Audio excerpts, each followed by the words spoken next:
Mkuu wa majeshi ya ulinzi ya Uganda ambaye pia ni mtoto wa Rais Yoweri Museveni, Muhoozi Kainerugaba, ameonyesha wazi kuunga mkono Israel katika mzozo unaoendelea Mashariki ya Kati, akionya kuwa jaribio lolote la kuharibu au kuishinda Israel linaweza kuisukuma Uganda kuingia vitani. Kupitia ujumbe wake kwenye mtandao wa X, Kainerugaba amesema anatamani vita hivyo vimalizike haraka, akisema dunia imechoka na mapigano hayo.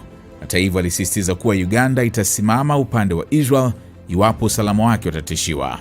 Tunataka vita Mashariki ya Kati viishe sasa, dunia imechoka navyo, lakini mazungumzo yoyote ya kuharibu au kuishinda Israel yatatuingiza vitani upande wa Israel, aliandika. Kainerugaba aliongeza kuwa Uganda iko tayari kuisaidia Israel iwapo itaomba msaada, akielezea uhusiano kati ya nchi hizo mbili kama wake ndugu.